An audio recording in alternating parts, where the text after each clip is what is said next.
My name is Mary Townsley. I'm a professor of physiology at the University of South Alabama. I'm joined today by Neil Granger, who's professor and head of physiology at LSU Shreveport. We're interviewing Aubrey Taylor, distinguished university professor and professor emeritus for the APS Living History Project. Aubrey has had a distinguished career in physiology, probably best known for his work in the pulmonary circulation and for work in pulmonary edema. He chaired the physiology department here at South for more than 25 years, and he served the APS as its 61st president. Neil? Mary and I have enjoyed a long and close association with Aubrey. We were trained by him and were faculty members in his department. We found him to be an exceptional mentor who freely shared his excitement and passion for science. You will find his experiences and perspectives both interesting and inspirational. Aubrey, welcome to the Living History Project. Thank you very much for having me here.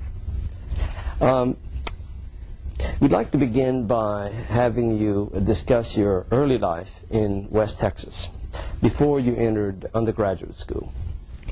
Well, I grew up in a little small town of 100 people.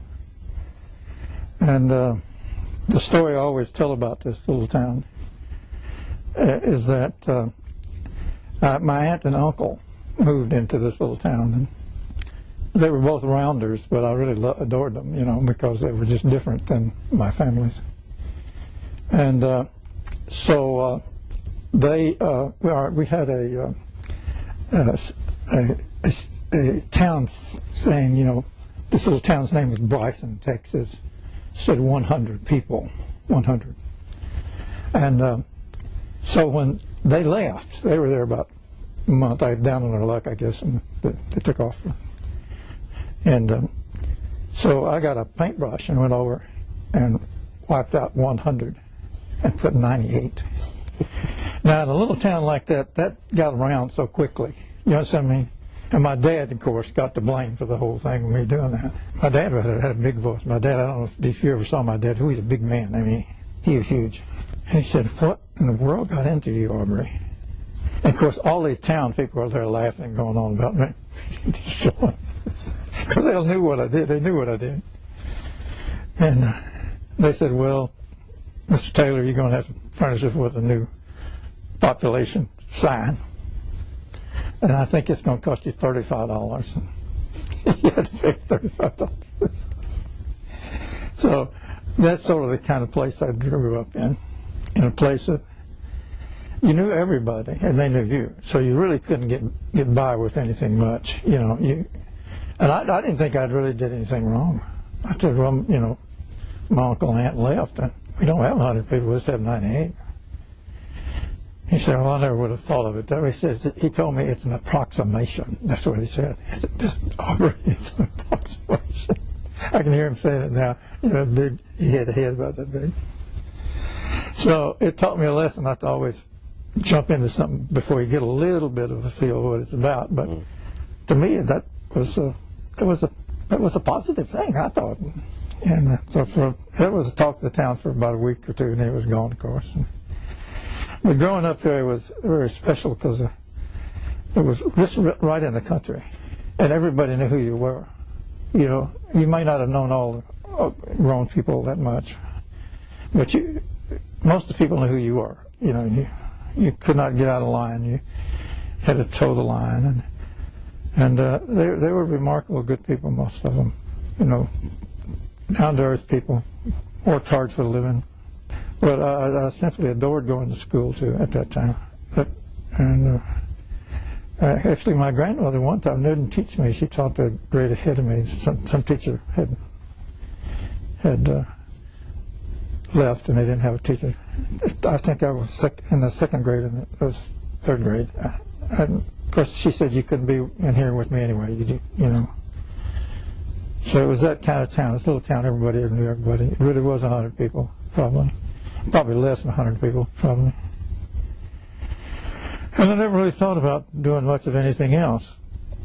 And we moved to California during the war because of there wasn't much work around that little town. They didn't have any kind of, you know, industry relative to the war.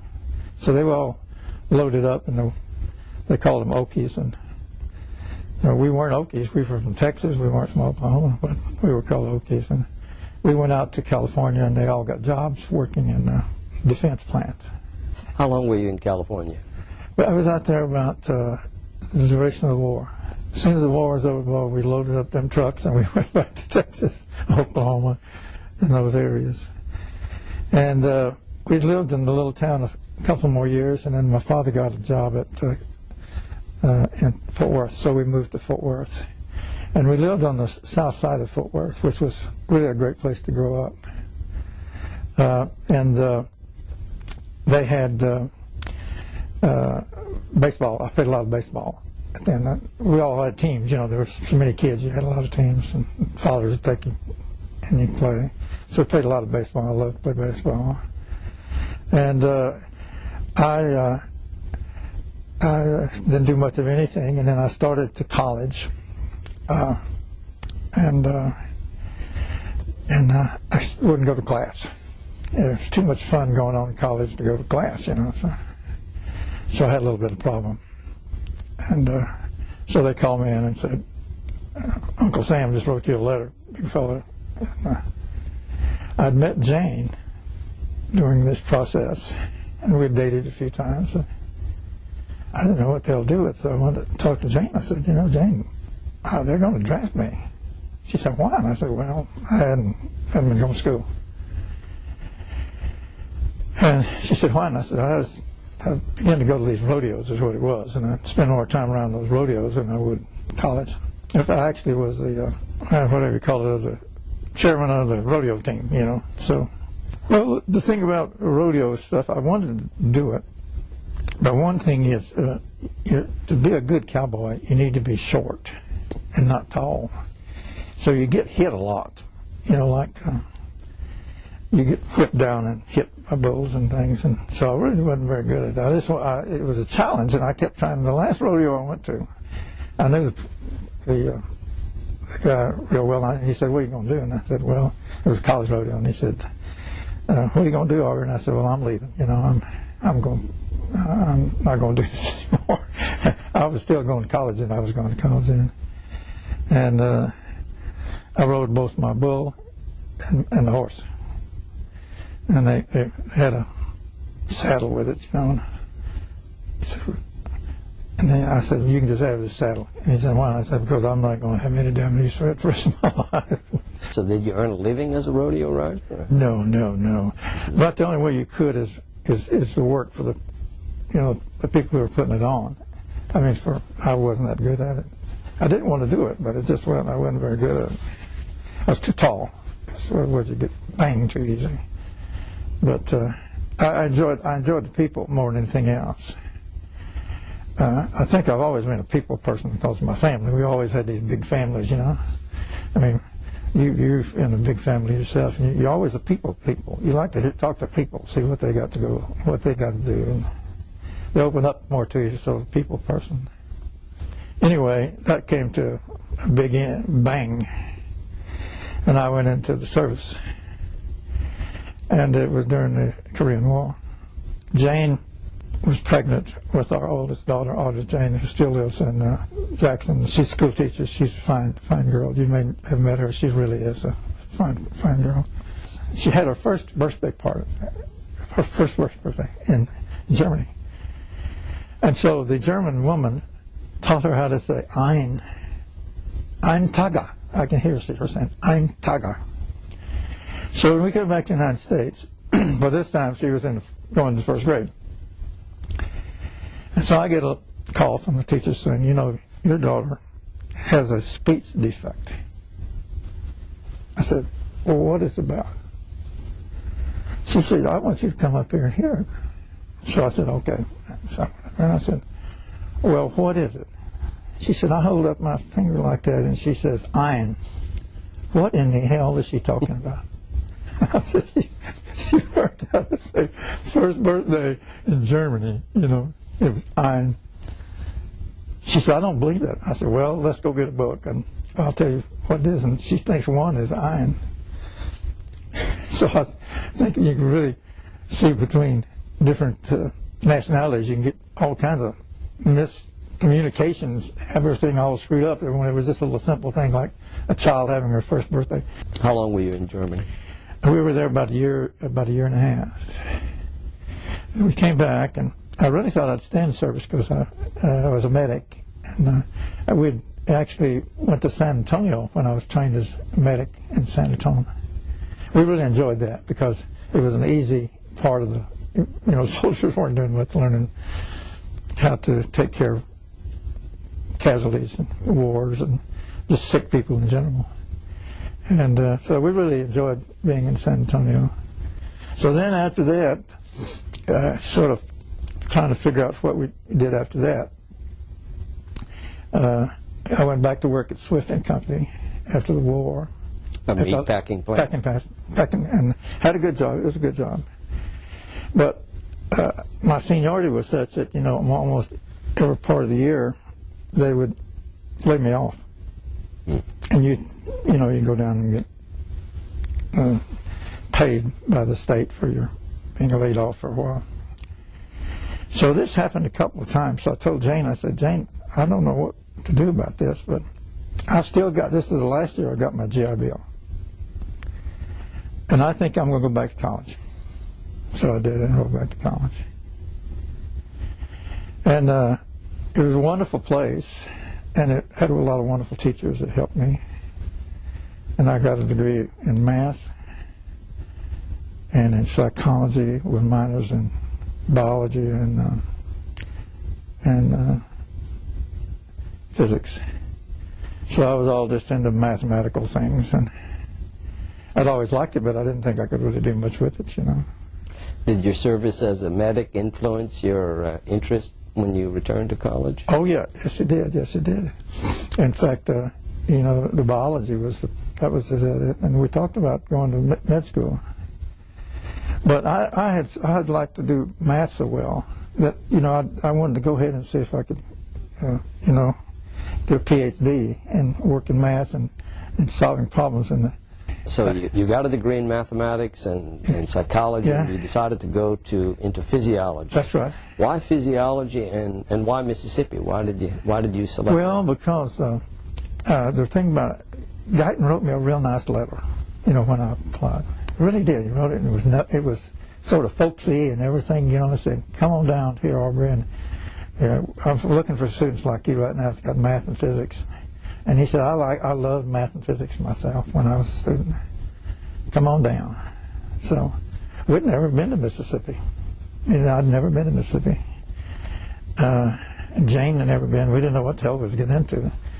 And then he told me, he said, well, here's one thing, Aubrey. You're going to get a nice stipend. But we've got some places here. I built dormitories for students. And he really did. They're tearing them down now. And I was like, have you been there? And say, that's a shame to tear them down. The students would still like to live in there. Don't you think they would? So this was family housing? Those were family housing. And it didn't cost hardly anything. The kids walked right up the street to start the elementary school. It was just the ideal thing. And then I think I just really was in love with physiological principles, trying to apply math and physics to them. It was just at that turn. And Arthur was a sort of a weird mentor. I mean, he never did really push you or pull you, or he'd talk about things, but he never really, I think he was so heavy into that textbook at one time that it took a lot, but he just wasn't a very talkative person. But he was good at what he did, and he surrounded us with a lot of good working people. So when you were a graduate student, who were some of your classmates in graduate school? I was trying to think of some of them. So it was Vernon Bishop? Vernon, I had Vernon, yeah. Who was in the department at the time? Gabby? Gabriel, yeah. And Harris. Gosh, we had a lot of people there. I then decided to go up to Harvard. Peter Curran. I went to learn transport more, and Solomon was there. Solomon was delighted that I came up there. Can you imagine, here I was with Pappenheimer, and Landis was the department chair. See, I wasn't in physiology now, I was in Solomon's bunch. And I was doing experiments with Houston Chambers, with frog skin. I was putting these things up and trying to get them to make a potential, you know, and I had through these oozing chambers, and I was about halfway through, and this old man came over and started talking to me. He said, "What are you doing?" And, you know, I was sort of telling him. He said, "What's that? And what's that?" And I said, he started following me all around. And then students had started by that time to come in and just sort of look on the table, and, you know. And I said, "I hate to say this, but you're going to have to leave me alone." I said, because these students here at Harvard, if that potential is not going to be up, I said, "Do you know what potential is?" And he said, "Oh, something like that." And I said, "They'll leave." And he said, "I had to set up 20 of them." He said, "You set up 20 of them?" I said, "I have to set up 20 of them. This is the last one. And then I have to go back and be sure they all have potential. And then help them when they go to the exercise." And so I left this guy over here, you know. And so I went back to, and by this time, Pappenheimer's in there. He said, "Well, you got them all going." I said, "All bubbling, you know, and everything." He said, "Any failures?" And I said, "Yeah, there's a couple I got to change." He said, "You're talking to anybody? You meet anybody in here?" And I said, "Ask some old man I remember talking about it." He said, "My God, you got any idea who that is?" I said, "No." He said, "That's Hans." So he said, "Come back to me." He said, "What I'd like to do is have you send that young man over to my lab." If you put them things up that fast every day. What did you particularly like about Boston? But the thing about Boston, it's just another. It's that kind of Harvard's that kind of school, and absolutely, if you work hard at Harvard, then people help you move on to better things. I really think they did. I mean, you know, like the first computer at Solomon's lab came in, and they come in and they said, "Well, Aubrey, we want you to learn how to program that computer. Have you ever programmed one?" I said, "No, we haven't had one down." Well, I said, we do analog things. But I said, "Well, I'd like to learn to do it." And, you know, it was them old decks. So I went in there and I had a couple of, you know, IBM people in there messing around. Most of them at that time were trying to do things like keeping up grades and all that. They weren't really trying to do mathematical things. So I started doing some of those things. And they wanted to give me a job at IBM. And I said, "I don't think you understand. I'm not going to do that the rest of my life. I so hope to hell you can get a tape worker or something, but I don't want to punch all those things." They got a big kick out of it. We'll take care of you now." And I said, "Oh, yeah, I know you'll take care of me, because I'm not going to do it." So that was my first attempt at computers. Of course, we've played with them forever after that. I stayed there a couple of years.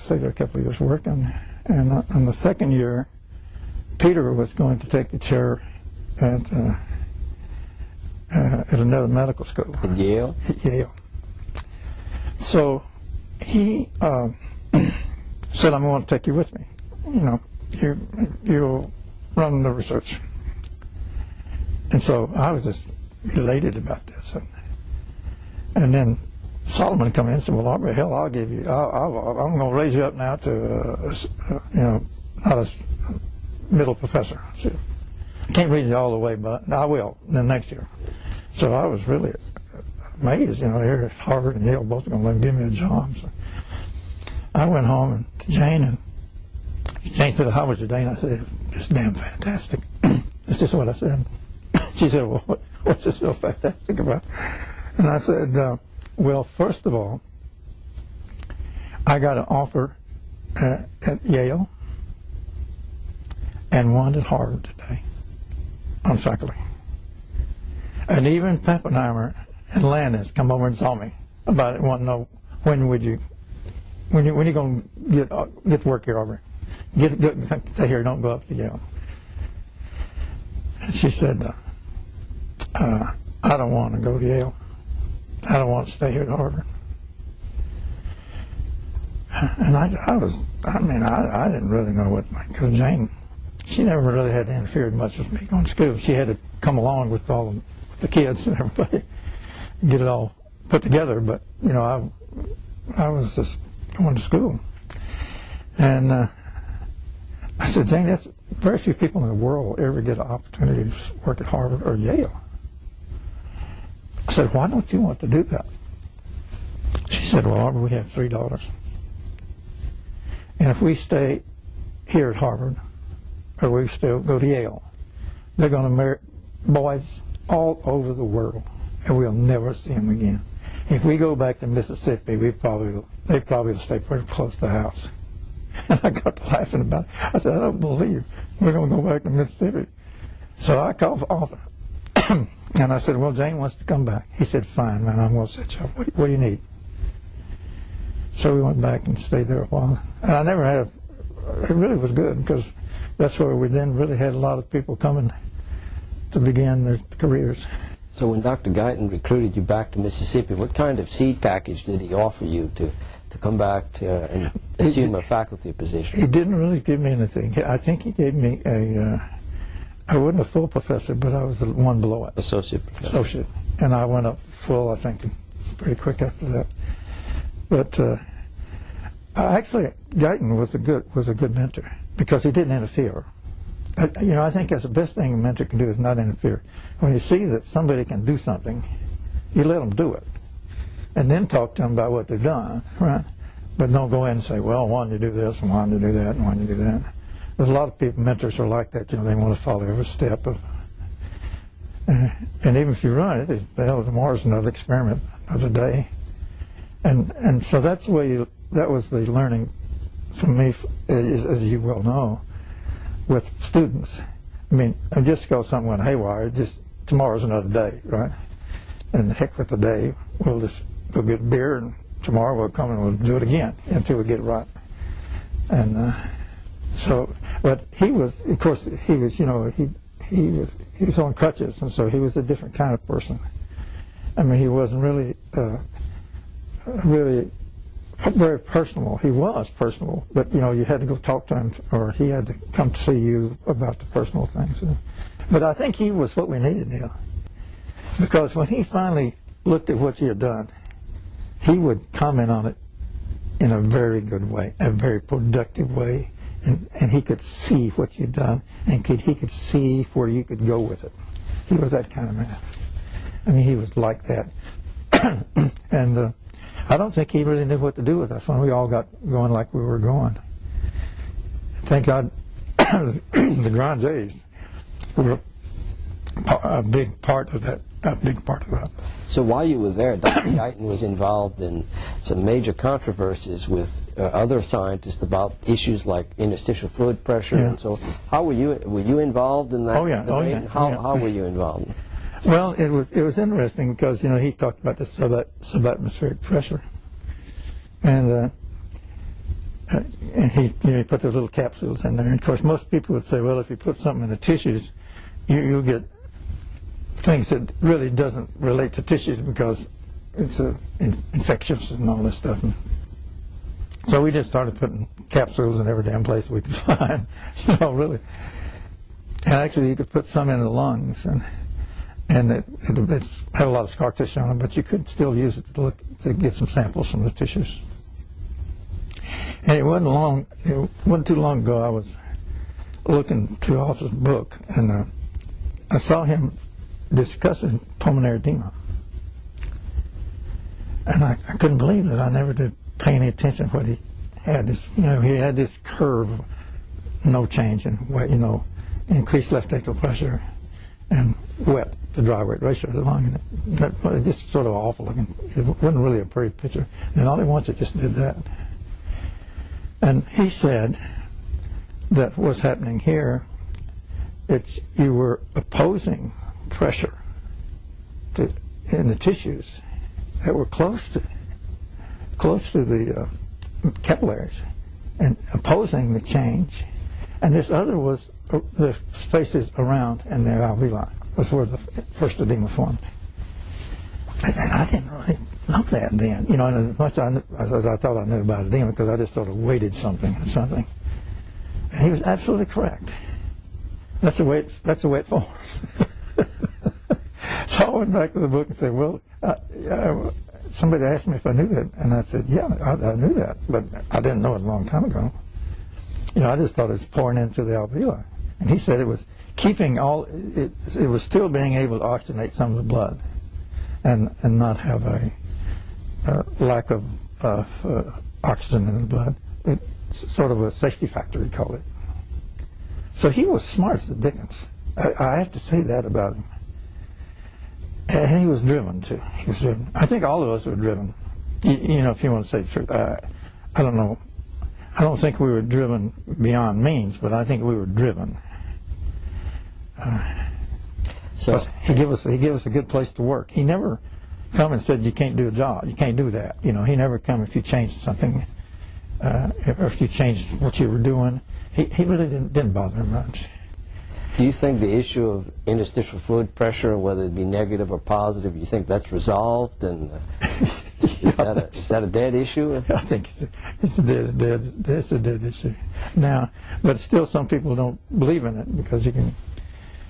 But it was an important thing at that time, I think, because what it did, it forced us to begin to think about tissues and work on them rather than just and organs and how it related to the organ. And he did that in a very roundabout way in his book, you know, because I don't think I've ever seen a worse looking crowds. You know, it was just full of dots everywhere. And then it took off like that. So. But then he explained it differently. You know, I just thought that's where he was talking about that thing. So I have to think again. I just thought that's what he was trying to show. So the work that you did on the lung, was that your choice, your selection, or was it Dr. Guyton's?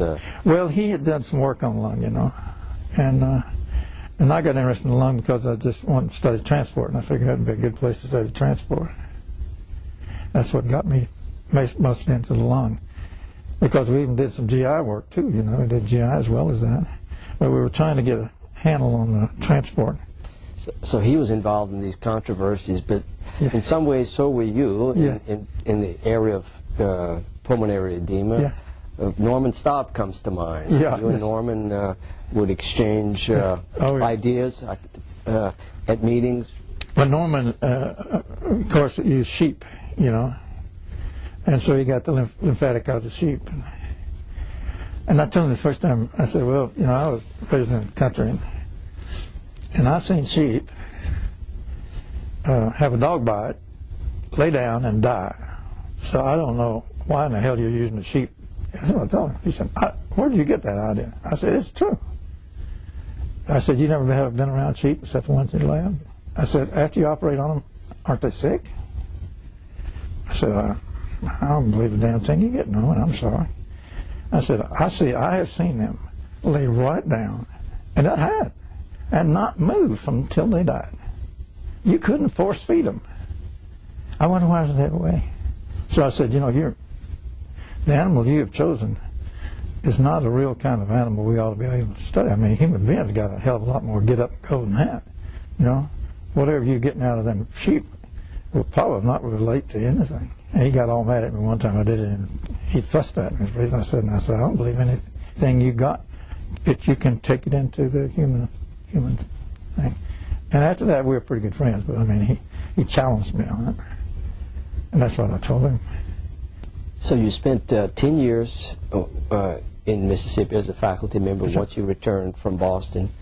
And then you assumed the position of chair of the Department of Physiology at the University of South Alabama. Sure. What was that experience like? That was a wonderful experience. And I couldn't anticipate what was going to happen. We got a bunch of surgeons to come down here just about the same time I came. And you came with me. And we had three other ones that came. But the big thing was that the surgeons wanted to do research. And I said, well, just come on, you know. Just come on and go to the lab you want to go to and tell them who you are and see what they're doing. If that's not interesting, go to another lab. And then we also had pulmonary people come in. After that, sort of got the pulmonary people. And so we really had and then we started getting all these people from Europe and everywhere. Gosh, we had a wonderful influx of postdoctorals from Europe and Asia, and really some Cracker Jacks. You know that. Well, we had a whole, I don't know what you call it, bevy of people all over the world almost. Did Dr. Guyton leadership style influence your approach to leadership as a department head? Yeah, I did sometimes, because the one thing I wanted to do with people that came in new was to sit down and say, well, what is your interest? You know, what would you like to do? And he didn't always do that. He would pull out a piece of paper that had something he wanted you to do. And that's okay too. That's okay too, especially with the youngest ones. But with the clinical people, you know, it was a little bit different there. That was really a wonderful department. He did give us our first starts, and he didn't interfere.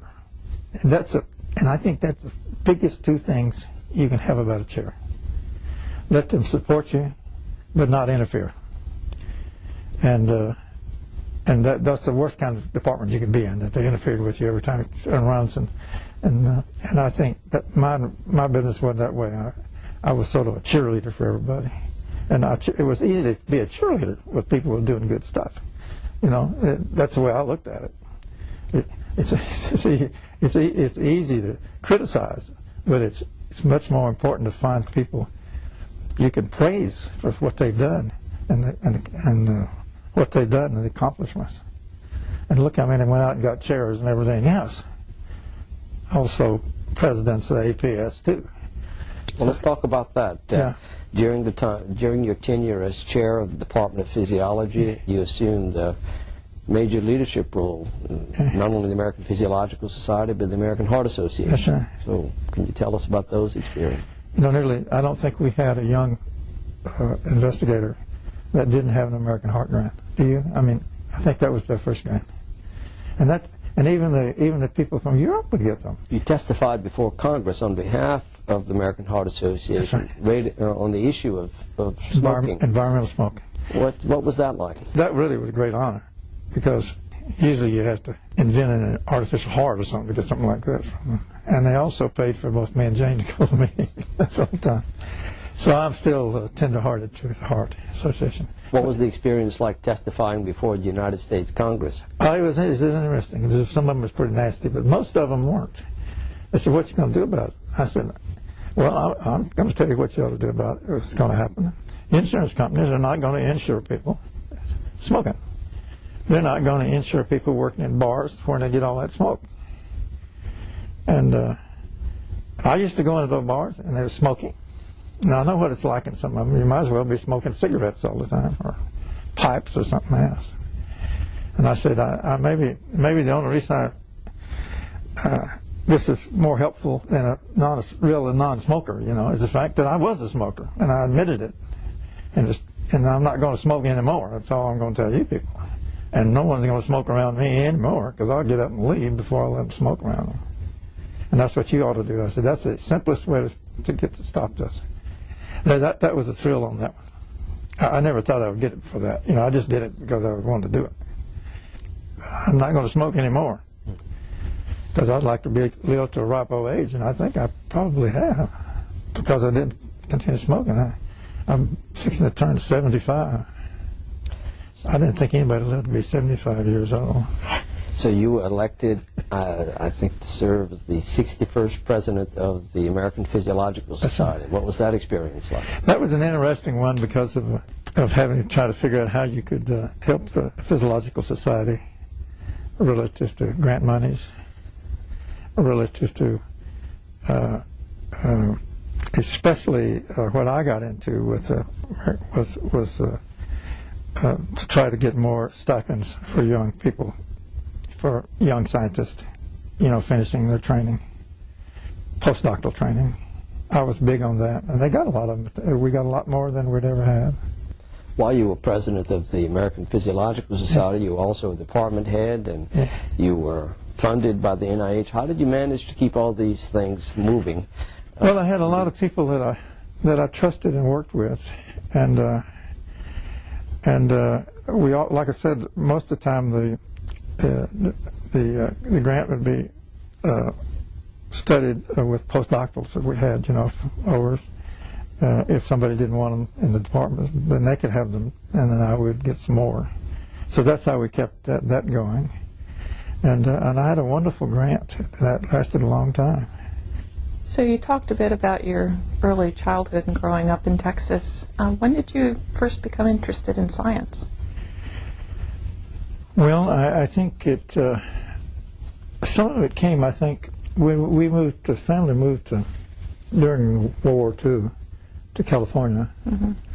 And I think I was in the 4th grade or something like that. And we had a science teacher that would do all these sort of little things about combustion and things like that. And I was really fascinated by all that. Were there other scientists in your family, or are you the first? I was first. Now there was no more scientists in the family. My grandfather was a physician. He just, he charged somebody $10 to deliver a baby, something like that. That was just his profession. And I didn't know him much. I was around him a little bit when I was a little boy, about 5 or 6. He was a very generous man. And everybody knew him, I mean, for miles around, because he took care of all of them, because he delivered nearly all the babies. So I was supposed to be the doctor for some reason. I don't know what that was about. What did your father do for a living? He was a barber. And then he worked at General Dynamics later on, but he was a barber to start with. And so a lot of people in our family just had jobs like that, barbers and running grocery stores and things like that. I grew up, there were a lot of loving people around me and people that helped me with things. You were in Jackson, you worked with Kermit Garr. Yeah. And you and Kermit developed the KF technique for the lung. Can you tell us a little bit about that? Well, we just learned how to study the filtration coefficient in terms of what was going on with the lung, the permeability of the lung. And we also did,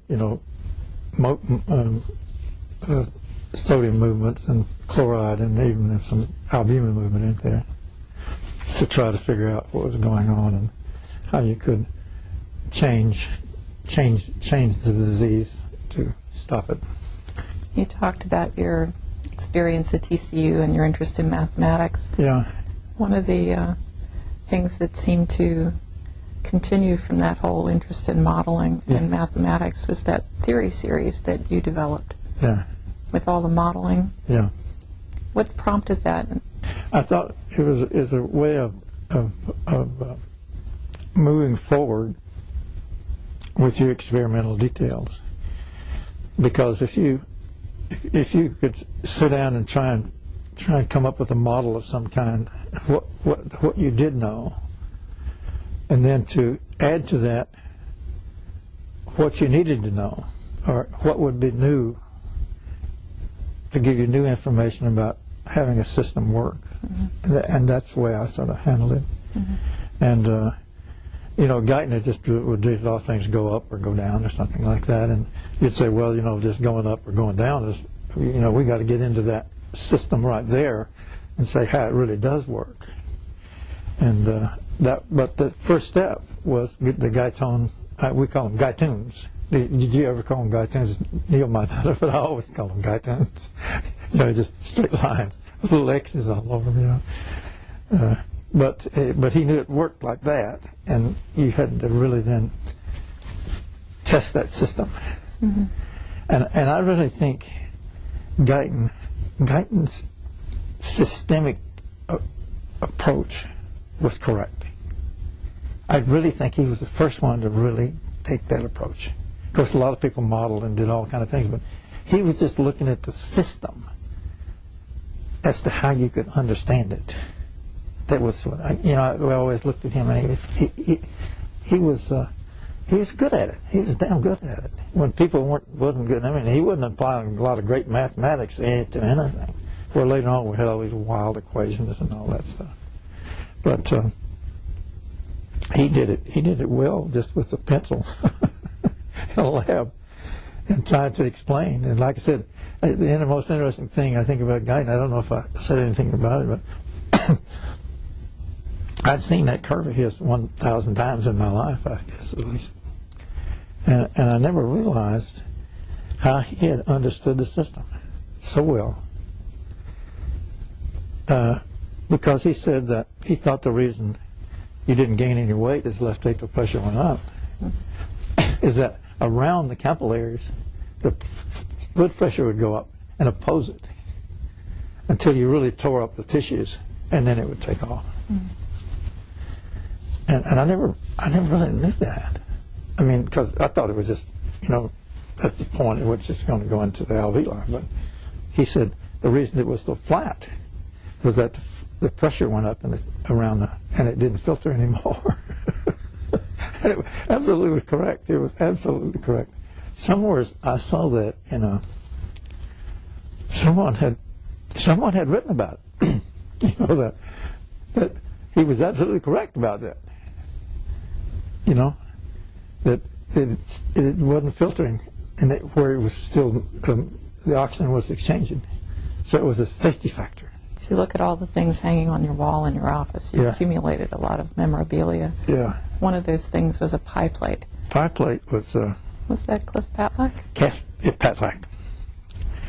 And I said, "Okay, big boy, you got yourself now into physiology. I'm not going to mess with that damn stuff," he said. So, yeah, it was a pie plate. So what did you do on the pie plate? Well, just trying to understand again edema formation, and Patlack, was really a mathematician. And the most interesting thing about it, he was right. His math was right. So the Patlack equation then became famous, Patlack's equation. I said, "Well, Patlack, if you don't like it, I'll just call it my equation." He said, "No, you can't do that, Aubrey." He said, "I know you won't do it." And I said, "No, I'm not going to do it." Yeah, he was Peter's dear friend. Peter Curran? Peter Curran. He went up to Yale, chaired at Yale, and died in about the first 6 weeks he was up there. Had a heart attack. He was a young man, too. I know when you were in Jackson as a faculty member working with Arthur Guyton, that must have been quite an experience. I mean, you look at the number of people coming out of that department who went on to be chairs. What do you think you came away with from that experience that helped you become a chair? Well, I think the reason that I wanted to be a chair is because, things were really beginning to explode in physiology.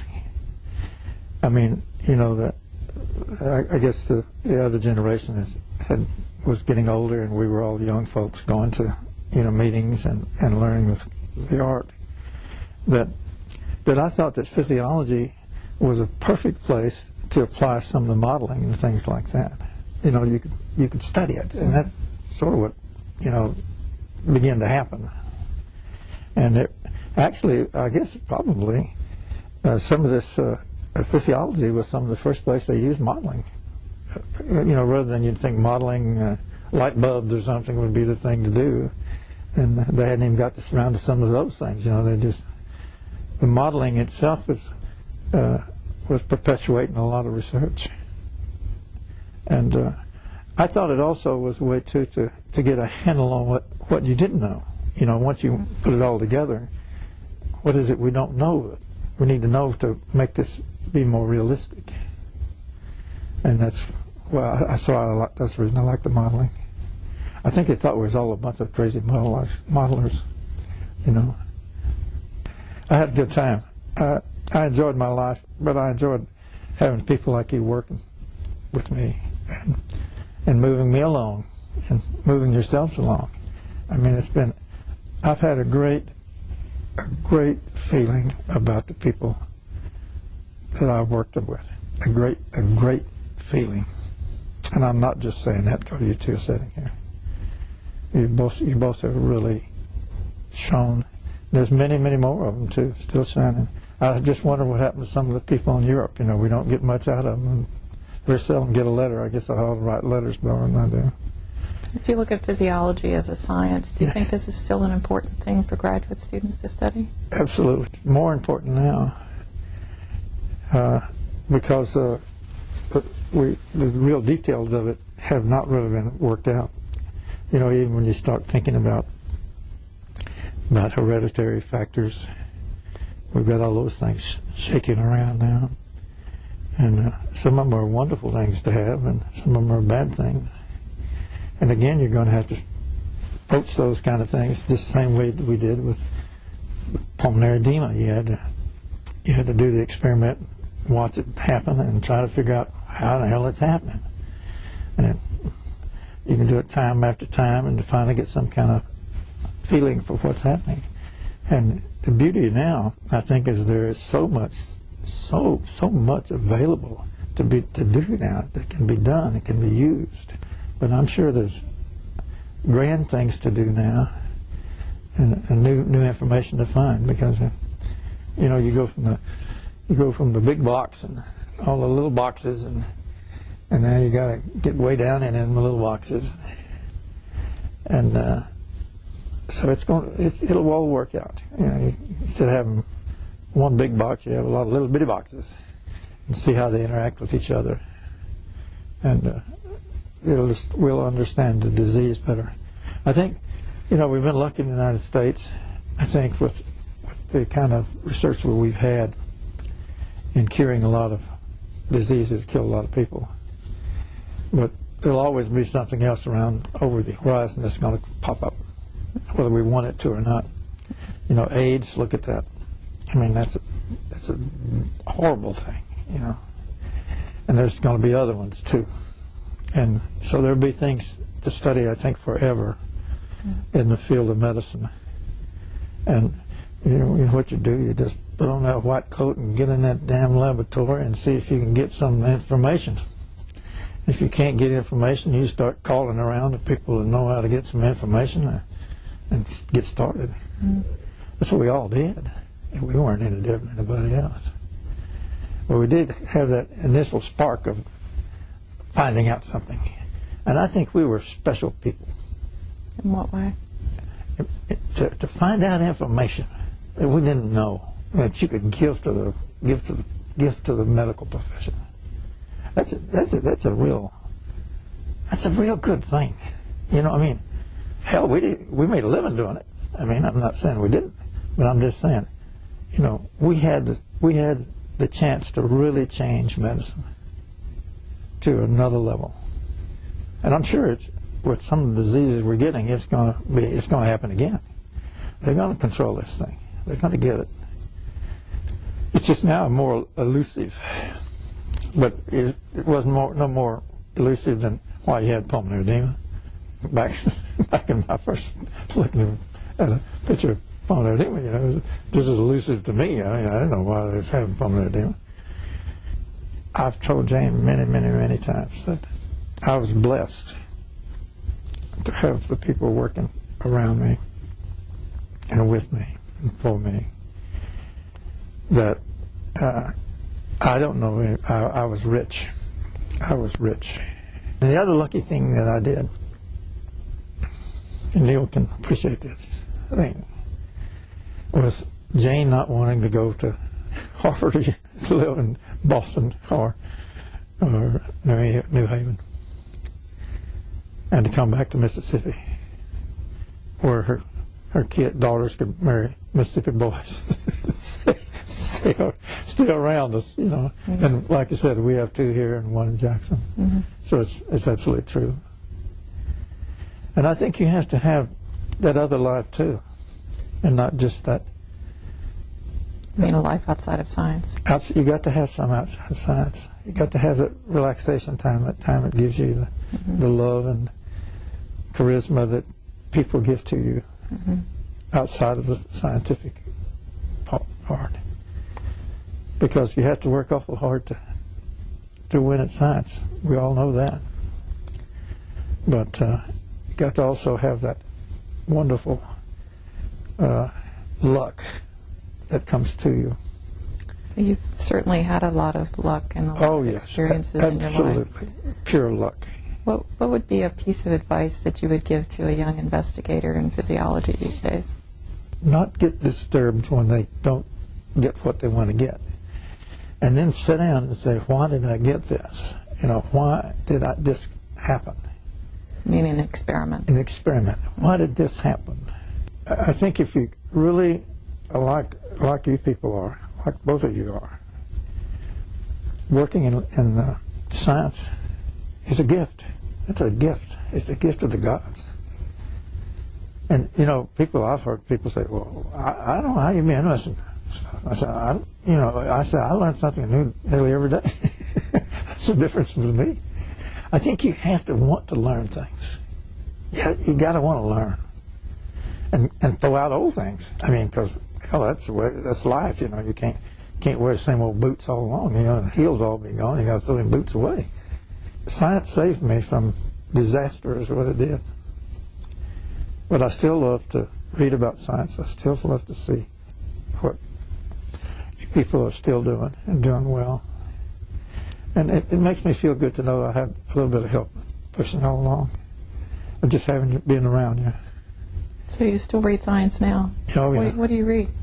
I read, well, I still read my science book. I still take it. And I read the APS and different things like that. I look at different articles. There's still a lot of good research going on, a lot of good research. Science is a continuum of learning. It never stops. It takes a certain kind of mind to go along with that, because a lot of things don't work, you know. A lot of things don't work like you want them to, but that's really what makes them fascinating. Because why isn't this thing performing like I thought it was going to? Then you know you really got a puzzle. Well, you've solved puzzles actually in a lot of different settings. Sure. You've worked in lymphology, you've worked in the microcirculation and the GI tract and in the lung. How did you balance all of that over the years?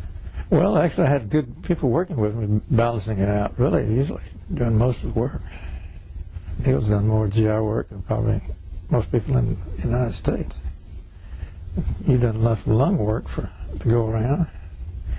But it's a changing thing always. You know, you get to a certain level that you can explain a few things, and you've got all other things to try to start explaining. Those little niches, or these little quirks. What is this little quirk that suddenly popped up on me? You know, I've had a great life, and I think y'all helped me through my life, and I learned some things that I needed to learn.